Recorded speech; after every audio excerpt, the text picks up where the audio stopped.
Merci Pierre Péchou de nous retrouver une nouvelle fois au micro de Vers d'autres cieux. Bonjour Oscar, chers auditeurs, bonjour. Donc bienvenue, je rappelle que vous êtes pasteur et aussi conférencier et que vous nous donnez beaucoup de votre temps en venant régulièrement ici.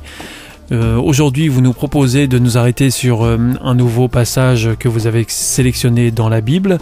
Il s'agit de l'évangile de Jean au chapitre 8 et au verset 32. Donc je vous propose de vous en faire la lecture. Vous connaîtrez la vérité et la vérité vous rendra libre. Donc c'est un passage court, mais la première question, Pierre Péchou, qui me vient, c'est vous connaîtrez la vérité. De quelle vérité s'agit-il ? Avant de répondre à la question, ça me fait penser à un devoir de philo. Je trouve que c'est un énoncé qui aurait pu être proposé à de jeunes lycéens. Voilà, de réfléchir philosophiquement à ce qu'est la vérité.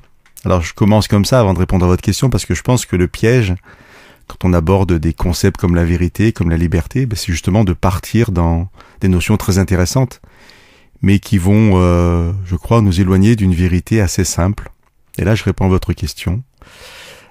Jésus dira à un moment, je suis la vérité. C'est une parole de Jésus. Alors d'abord, c'est une parole de Jésus. Et ensuite, Jésus dira, je suis la vérité. Bien que dans le contexte de son discours, on peut lire les paroles qui précèdent juste celles que vous nous avez partagées, où Jésus dit, si vous demeurez dans ma parole, vous êtes vraiment mes disciples. Alors, les disciples, ce sont ceux qui suivent Jésus et qui suivent un enseignement. Et donc, si vous demeurez dans ma parole, c'est-à-dire dans les paroles que Jésus prononce, dans son enseignement, mais aussi dans ces paroles qui sont mises ensemble dans la Bible. Donc nous, on peut comprendre aujourd'hui que Jésus n'est plus parmi nous.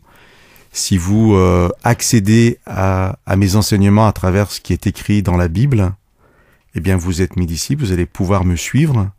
Et il continue donc comme ça, en disant le verset que vous avez lu, « Vous connaîtrez la vérité, et la vérité vous rendra libre. » Mais n'empêche que, même si cette vérité vient de l'enseignement de Jésus, avant tout, l'enseignement de Jésus est un enseignement qui nous présente qui il est.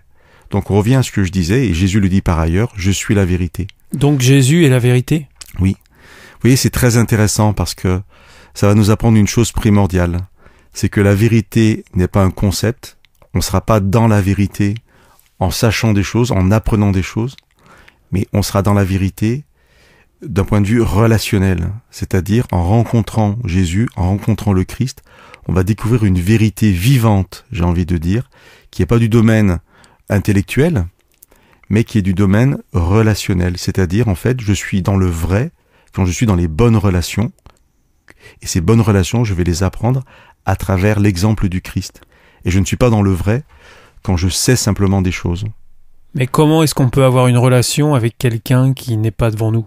Alors c'est vrai qu'on pourrait se sentir défavorisé par rapport à ses disciples qui l'entendaient, qui vivaient avec lui. J'ai donné un peu la réponse tout à l'heure en disant que nous avons la vie de Jésus qui nous est donnée à travers la Bible, le Nouveau Testament.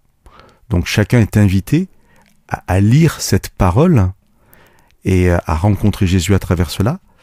Mais la Bible nous dit aussi que Jésus n'est plus avec nous parce que il est dans son parcours mort sur la croix et ressuscité, et Jésus est vivant aujourd'hui, et nous croyons, parce que c'est lui qui le dit, qui sera avec nous tout le temps en esprit, enfin, c'est cette notion de l'esprit de Dieu, qui communique avec nous, avec nos consciences. C'est différent, bien sûr, mais c'est une autre réalité, où Jésus est présent parmi nous, et nous pouvons communiquer avec lui par notre esprit, par notre conscience, à travers la prière par exemple, ou lorsque nous lisons la Bible justement, eh bien Dieu nous parle à travers cette parole. Et puis dans ce passage, il y a une deuxième notion qui est la notion de liberté. De quelle liberté s'agit-il là aussi ? On peut peut-être comprendre la liberté en pensant à son contraire, l'esclavage. Donc l'esclavage, c'est quand j'ai pas la possibilité de choisir, tout simplement. Si je suis esclave, je ferai bien autre chose, mais bon, c'est pas moi qui décide. Donc la liberté, c'est quoi ? C'est la capacité de choisir. De choisir la vie, parce qu'il faut que la liberté libère de tout ce qui est contraire à la vie. Je reviens à ce que je disais, en parlant d'une vérité relationnelle. Jésus dit « Je suis la vérité ».